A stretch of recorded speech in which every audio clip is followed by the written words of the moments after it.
Thanks very much, Amiee and Gina. If it's all right with you, I'd like to make an introduction.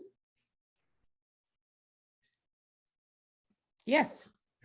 Okay, so although I'm the PI for the research being discussed this evening, the presentation's been developed by Amiee and Gina, who are two of my faculty advisees.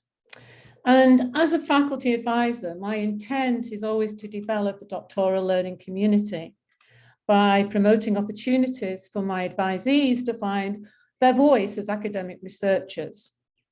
So as the faculty advising relationship developed and Amiee and Gina shared their career aspirations, there became an evident shift in our relationship to that of a mentor-mentee, meaning that unlike a faculty advisee relationship, which got a beginning and an end, a mentor-mentee relationship is ongoing and developmental. So in practice, this means that I reflected on my responsibility to widen Amiee and Gina's program experiences by modeling research, writing and publishing a paper in a peer-reviewed journal, and presenting at an international conference. Fortunately, Gina and Amiee embraced this road to academia and are well on their way to accomplishing all these targets. They will also have the opportunity to further develop a professional network in academia. So whilst the research they're now presenting is not the focus of their dissertation topic, and I'm sure that it's eaten into their personal time, it has in fact contributed to their efficiency in developing their dissertation research proposal. So with that being said, I now hand over to Amiee and Gina. Thanks very much. Thank you, Dr. Storey. Hello and good evening, everyone. I am Gina Jones, and I will begin with a background of the study. For this study, our team had a desire to research doctoral student engagement and the development of a doctoral learning community, DLC, within a virtual learning environment, VLE, at a private nonprofit university.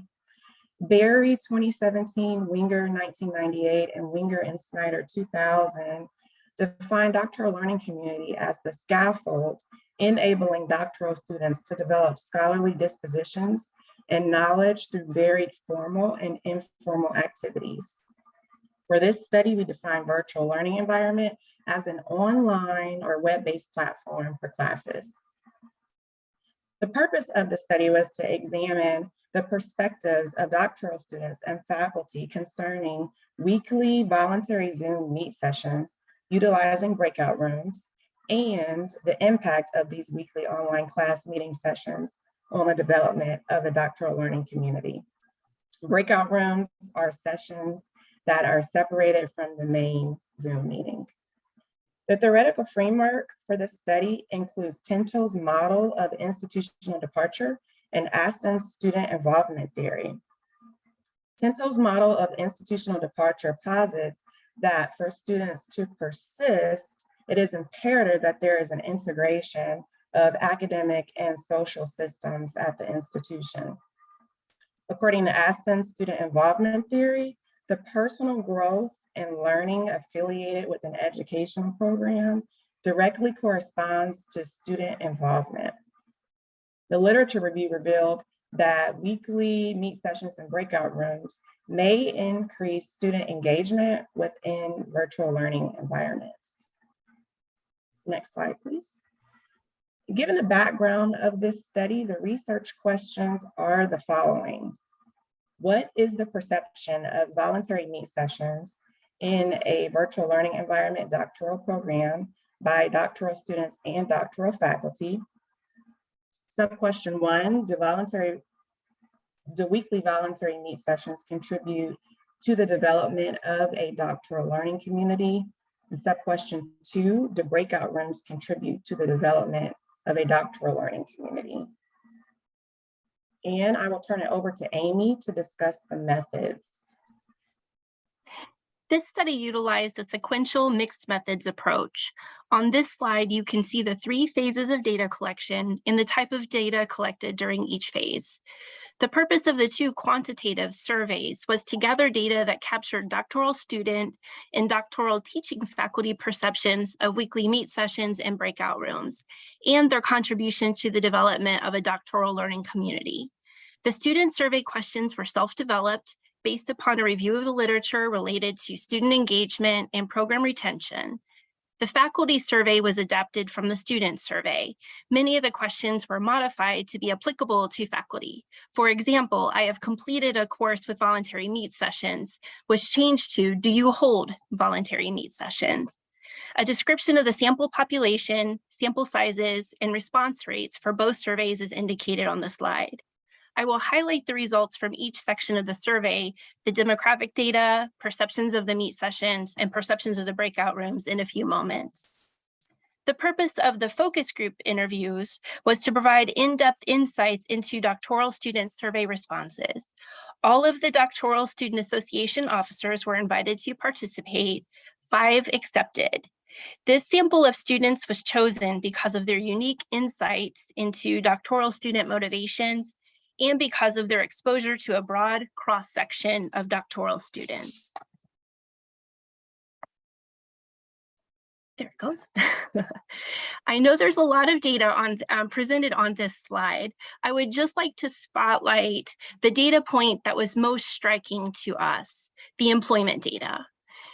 If you look at this employment data, nearly half of our respondents reported that they worked more than 40 hours per week. When you take the number of hours that's necessary to successfully complete coursework on top of a job that requires 40 or more hours per week, plus home responsibilities, family responsibilities, it all just stacks up. Time is a precious commodity for our student population. If students were taking the time out of their busy schedules to attend a voluntary meet session, there must be something of value to this session. We wanted to take a closer look at the data to see what that value may be. 48 out of the 50 students and 22 out of the 31 faculty indicated that they had engaged in voluntary meet sessions. The responses were measured using a 4-point Likert scale, where 1 was strongly disagree and 4 was strongly agree. The mean responses are provided on this slide. As you can see, both faculty and students think highly of voluntary meet sessions. The responses in purple indicated that doctoral students do not attend voluntary meet sessions because they feel obligated to be there. Rather, the students attend because they find them to be a valuable use of their time, help to clarify content, increase faculty-student interactions, and contribute to the development of a doctoral learning community. Likewise, the responses in green indicated that faculty do not hold weekly meet sessions because they feel it is a course expectation. Rather, they offer the sessions because they find them to be a valuable use of their time, help to clarify content, increase engagement with the course, and increase their interaction with students. A two-tailed two-sample t-test revealed there is significant agreement between faculty and student responses, with the exception of valuable use of time and increased engagement in the course. Faculty found more value in these aspects than students. This is most likely due to the fact that faculty who choose to offer voluntary meet sessions want to make this time worthwhile for students by clarifying content, connecting content to learning outcomes, making space for collaborative discourse, in other words, increasing engagement in the course. From the student perspective, nearly half of our students indicated that they preferred the convenience of the recorded session over the live session. Their schedules are packed. While they find overall value in the meet session, watching a recorded session alone may not feel as engaging as participating in the live session. Although only 43% of the faculty respondents and 52% of the student respondents indicated they used breakout rooms in their meet sessions, you can see from the mean responses, again measured on that 4-point Likert scale, that both faculty and students indicated a positive experience with them.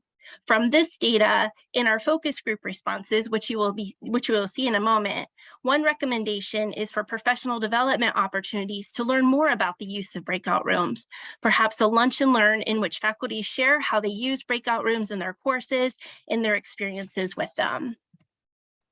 To briefly summarize the quantitative findings, we already touched upon the first 2 points. The faculty and students reported a positive experience with breakout rooms, although only roughly half of the respondents had experienced them, and that there was a strong agreement between faculty and student perceptions of the meet sessions, except for that valuable use of time and increased engagement in the course. But it's this last point that really prompted us to consider a focus group session. The mean student response for the development of a doctoral learning community was greater than the mean student response for increased student-student interaction and increased faculty-student interaction. If it's not the interaction that is the doctoral learning community, we wanted to know, how do doctoral students define a doctoral learning community? And I will turn it over to Gina to talk about the qualitative component of our study. The focus group consisted of 3 students in the Doctor of Healthcare Administration program and 2 students in the Doctor of Education program. The identified themes concerning experience with meet sessions were that the voluntary sessions contributed to the development of a doctoral learning community. They were a good utilization of time and promoted student engagement. One participant highlighted that she had more interaction with other students in the meet sessions than in the doctoral dialogues. And another student mentioned that the weekly meet sessions contributed to building a rapport and developing connections with peers. All participants thought that the class meet sessions were a good use of the time, and as Amiee had mentioned, that recorded voluntary meet sessions were convenient if they were unable to attend the live Zoom sessions. Next slide.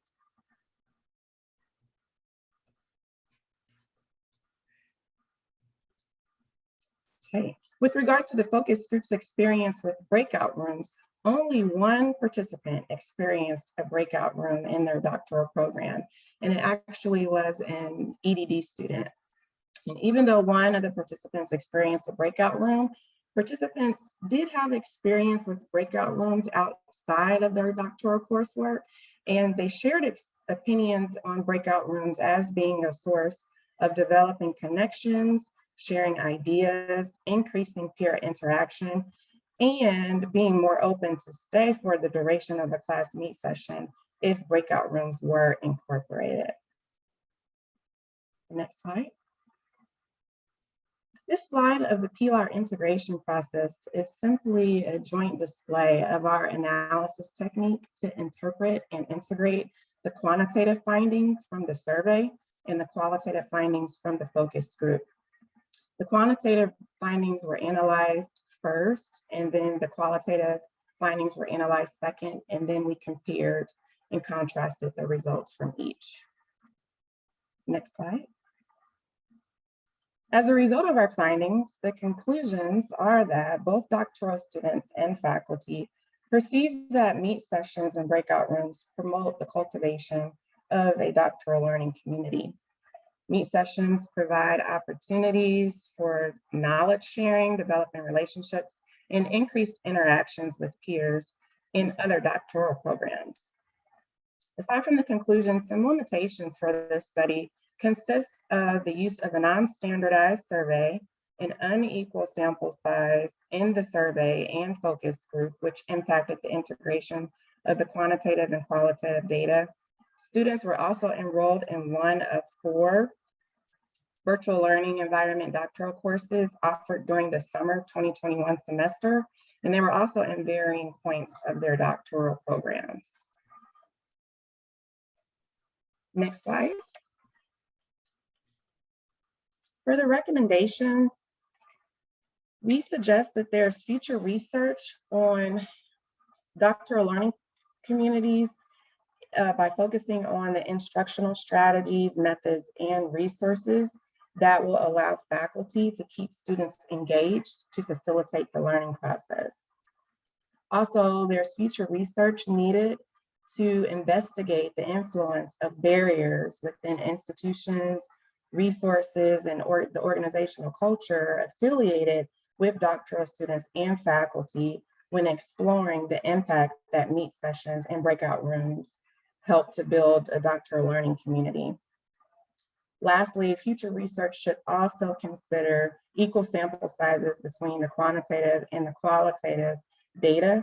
Doctoral students that are at similar points of their respective doctoral programs and students enrolled in other virtual doctoral courses spanning across different semesters. And are there any questions for us? Thank you.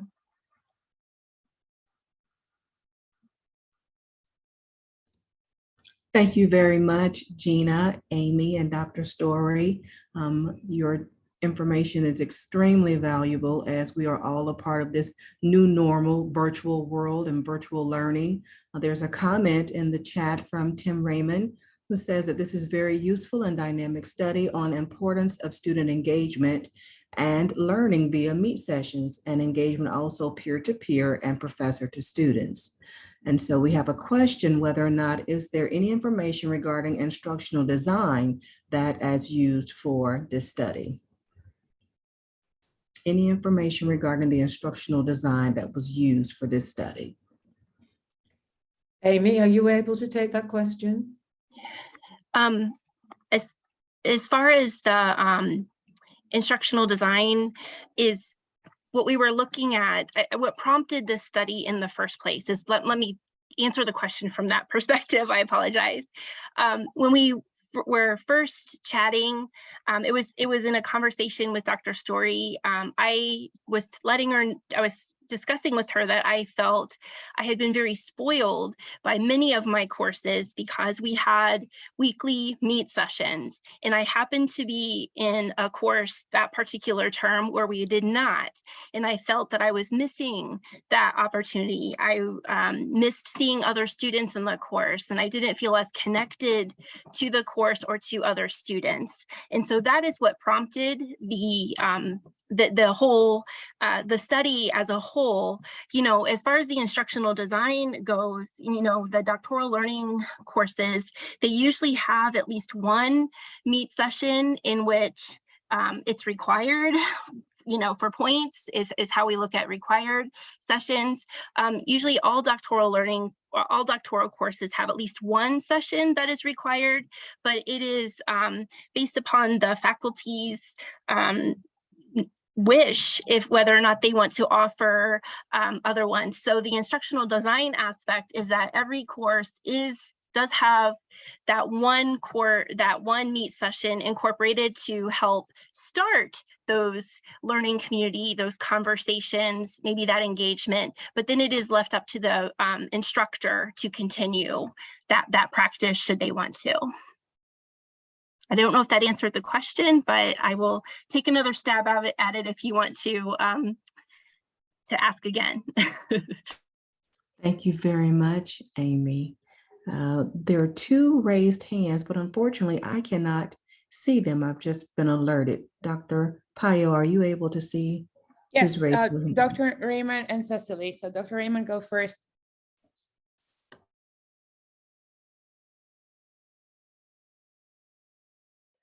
Thank you, Bora. I'm very, very interested in this topic, and I probably will be reaching out to Dr. Storey and the others involved here. But one of the things that I wanted to pose a question about, our keynote speaker today was talking about the ability to sustain the momentum and the tools in the toolbox necessary to make it through the doctoral journey. And I'm wondering, either from this study, and maybe I'll direct this to Dr. Storey, if you're looking at learning communities and the engagement and the meet sessions and that, if there's been any data or information that shows that that type of learning community created by live web camera meet sessions going over instruction and the peer-to-peer engagement has an impact on sustaining the student along the journey. And if so, are there certain factors that you might anticipate that are dynamic enough that we need to learn from them? I'll respond to that question. There's considerable research that shows in EDD programs the strength of being in a cohort and how the cohort pushes you along and how it increases your ability to move to that final goalpost. Here at Franklin, we don't necessarily have cohorts. So therefore, when our students meet together for the beginning of each course, sometimes they have taken courses together, and that becomes evident when they post in Canvas. But we need to very quickly kickstart the development of this learning community so they'll trust each other and share information.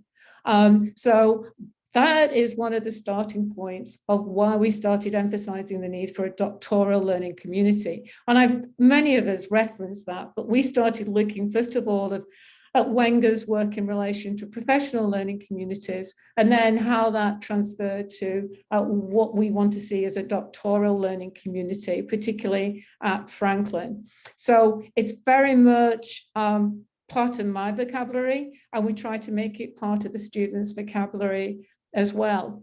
And to try and emphasize this idea of collaborating and sharing. So there are occasions where, again, as a faculty advisor, I sometimes try to bring together several advisees together who might have a common problem or a common challenge, so we can talk it out together rather than talking it out as individuals.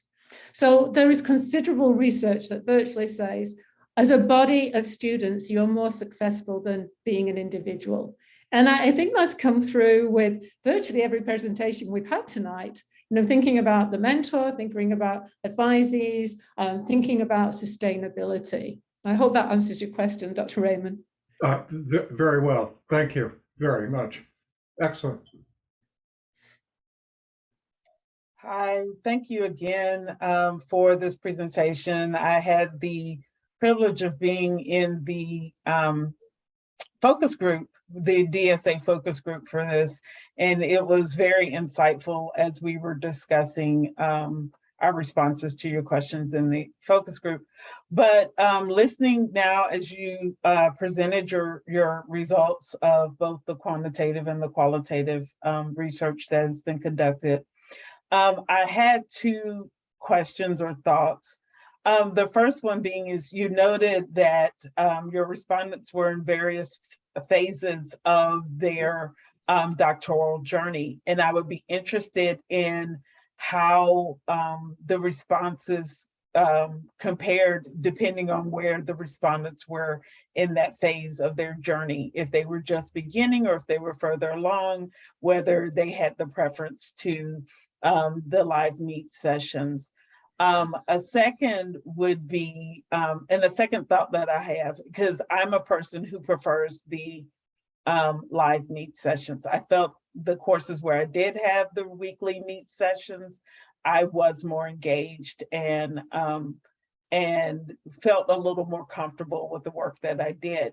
But I didn't know, and this may be something for later consideration and further research, if that was a result of the fact that I am an older learner, I'm in my 50s, and there's a 16-year gap between my master's program and my doctoral journey, and my master's program was a live program. It was not a virtual, an online program.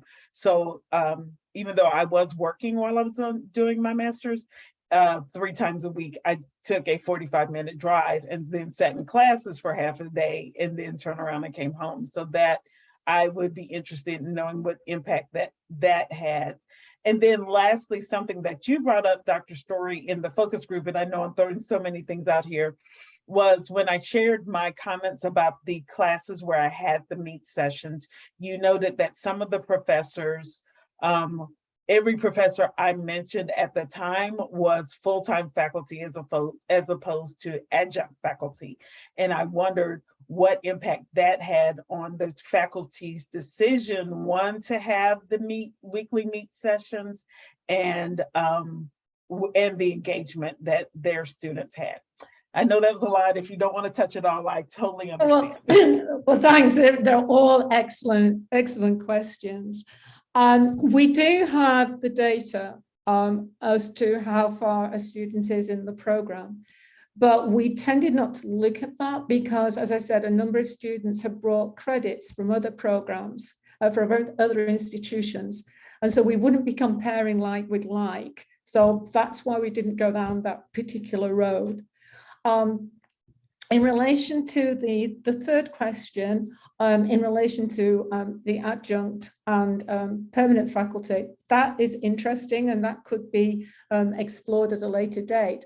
But it's interesting if you think about it, because a faculty is delivering meet sessions every week, is putting in at least 8 extra hours to lead those sessions in comparison to a 1 hour.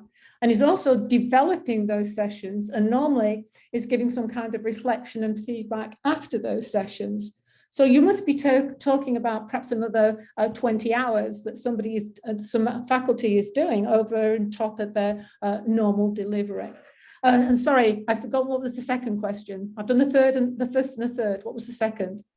Oh, I was just talking about the fact that my master's program was an in-person program, and there was a 16-year gap between my master's and my doctoral program, and if maybe that had some impact there on, for some people, maybe not, it might just be me. We were very fortunate, and Amiee and Gina have this data, which perhaps they'll be able to present at a later time, but we have quite a lot of personal data about individuals. So for example, people were very kind to respond in relation to their marital status, for example, in relation to how they financed the particular courses as well. And that is extremely interesting and very insightful as well. So I'm sure that Amiee and Gina can present that at a later time. Thank you very much. Dr. Althoff states that she's often described Franklin's EDD program as an online program with the feel of a brick and mortar program. One important aspect of this experience is our real-time class meetings.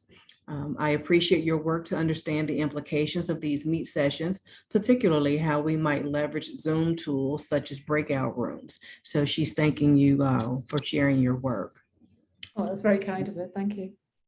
John, and then LaTanya. John, you're up. Okay, thank you so much, Amiee and Gina and Dr. Storey for the presentation.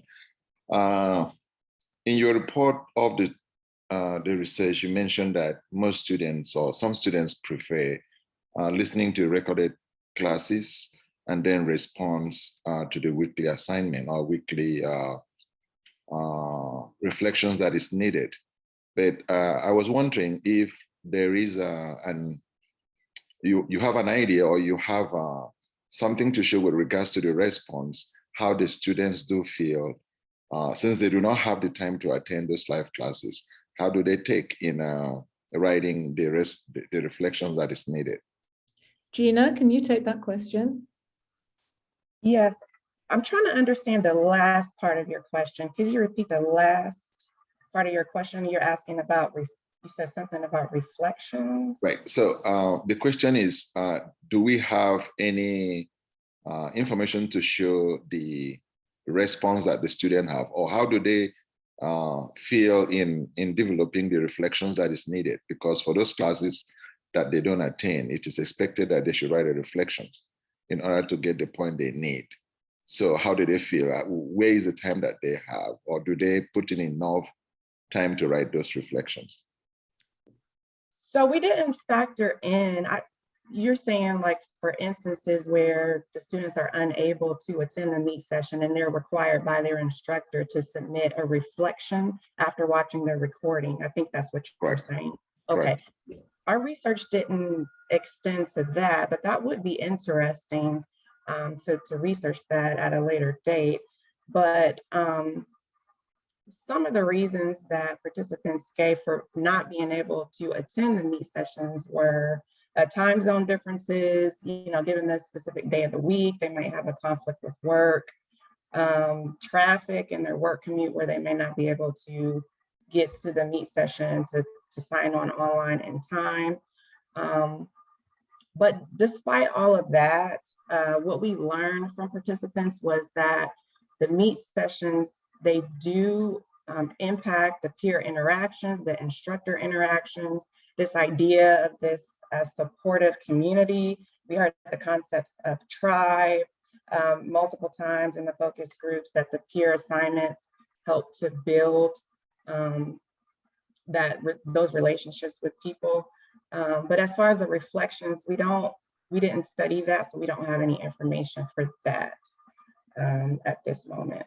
And I'll just add just to that is that our focus was on the voluntary meet sessions, not the required ones. And so typically, you are required to submit that reflection for a required meet session, but we don't typically, instructors don't typically require that for those voluntary sessions. It's just show up if you can. I'm going to present this, I'll record this. And so that's partly why we didn't gather any of the data on, whether or not it impacted their ability to reflect on what was shared in that session or not, because again, typically it's not required for those sessions. Thank you. And so Dr. Hostin says that there's another component to either attending a live meet session or recorded meet sessions, and that is the factor of time zones. And so another comment is from Dr. I'm going to say Akuli. From my perspective, the intent or the purpose of the live meet sessions is to facilitate opportunities for students to connect, engage, and cultivate a community of scholars. And now a question. Do you have plans to replicate this study with a larger or different population? Well, I think I need to give Gina and Amiee a little bit of time to concentrate on their dissertations as their dissertation chair. But I think to extend the study with other advisees that I have would be something that I would be looking towards in the future.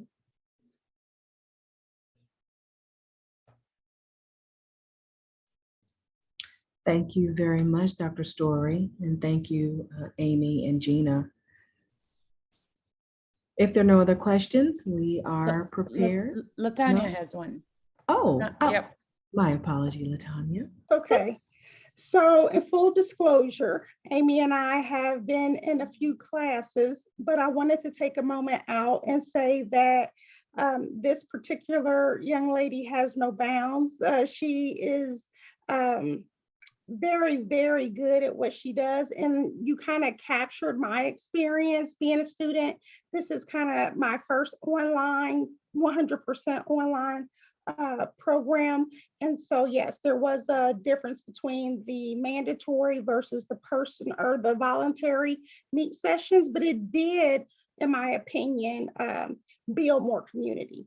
And then sometimes we had even additional meet sessions where the students would get together and create a structured time. And I feel that that was the true bonding time of the program, where you get to develop those more personal relationships. And so I just want to give you thumbs up, both thumbs up, because your research captured, I think, the essence of the online program. So thank you. Not a question, just a statement. Thank you.